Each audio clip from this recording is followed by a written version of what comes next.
द्विघात समीकरण में k का मान निकालना है। k का ऐसा मान ज्ञात कीजिए कि उसके दो बराबर मूल हो। तो अगर दो बराबर मूल कब होता है? जब d का मान 0 आता है या पॉजिटिव आता है कि नहीं? तो सबसे पहले द्विघात समीकरण का व्यापक रूप क्या होता है? a² plus bx plus c बराबर 0। तो यहाँ से a का मान है कितना? 2 और b का मान 1 और c का मान 3। मतलब a हम लोग का 2 है और b हम लोग का k है और c हम लोग का 3 है। और हम यहाँ दिया हुआ है कि दो बराबर मूल हो। k का ऐसा मान ज्ञात करना है कि दो बराबर मूल हो। और दो बराबर मूल कब होता है? जब d बराबर 0 होता है। तो यहाँ पे क्या करेंगे? d बराबर 0। फिर d का फॉर्मूला क्या बताया थे कल?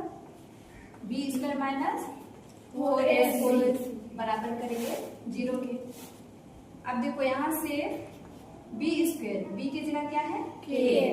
तो k का स्क्वायर माइनस 4 इंटू a की जगह यहाँ क्या है? 2 गुना c की जगह क्या है? 3 बराबर 0।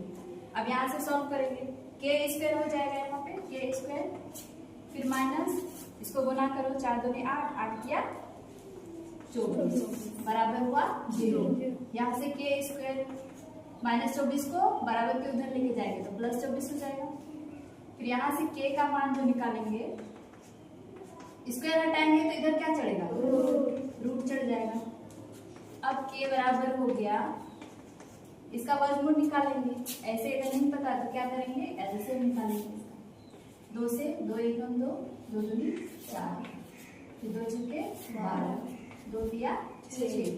मतलब 2 को 2 में से 1 2 बाहर होगा, है कि नहीं?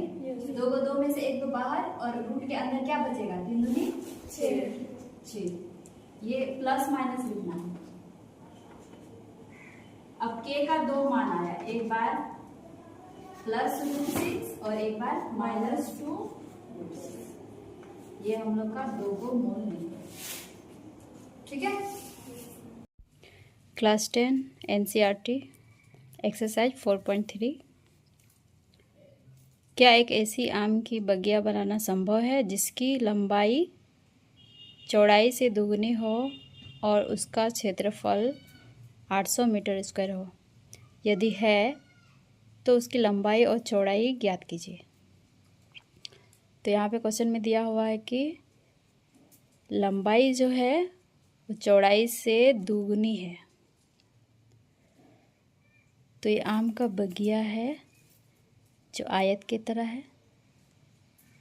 इसकी जो लंबाई है वो चौड़ाई से दुगनी है। चौड़ाई को कुछ मानना पड़ेगा। मान लीजिए चौड़ाई हम लोग का x है, तो इससे दुगुना है लंबाई, तो ये क्या हो जाएगा? 2x। और इसका क्षेत्रफल दिया हुआ है 800 मीटर स्क्वायर। तो सबसे पहले हल में हम लोग मानेंगे कि माना लंबाई माना चौड़ाई हम लोग का x है, तो इसलिए लंबाई क्या हो जाएगा? लंबाई हो जाएगा 2x, क्योंकि जो लंबाई है वो चौड़ाई से दुगनी है। अब यहाँ पे हम लोग को पता है कि आयत का क्षेत्रफल क्या होता है, और आयत का क्षेत्रफल मतलब ये आम का बगिया जो है आयत के समान है। ये दिया हुआ है 800 मीटर स्क्वायर, और आयत का क्षेत्रफल क्या होता है? लंबाई गुना चौड़ाई बराबर है 800 मीटर स्क्वायर। लंबाई क्या है यहाँ पे? 2x, और चौड़ाई हम क्या माने हैं? x बराबर 800। अब यहाँ से इसको गुना करेंगे तो 2x² बराबर 800 हो जाएगा। तो x² बराबर हो जाएगा 800/2। इसको काटेंगे तो कितना हो जाएगा? 400। यहाँ से x निकालेंगे तो ये रूट हटेगा, ये एक स्क्वायर हटेगा तो इसमें रूट चढ़ जाएगा। 400 का वर्गमूल 20, मतलब x का मान आया 20। और x किसको माने थे? एक्स किसको माने थे? चौड़ाई को। मतलब एक्स का मान आया 20। चौड़ाई 20 मीटर है तो लंबाई कितना हो जाएगा? 2 गुना 20 40 मीटर। तो यहाँ पे बोला है कि क्या आम की बगिया बनाना संभव है अगर क्षेत्रफल हम लोग का है 800 मीटर स्क्वायर। तो यहाँ पे हम लोग का चौड़ाई निकला 20 और लंबाई है 40, तो इसको गुना करते तो कितना आता है? 800 मीटर स्क्वायर ही आता है। मतलब कि हम लोग का जो आम का बगिया है, आम की बगिया बनाना संभव हो रहा है यहाँ पे।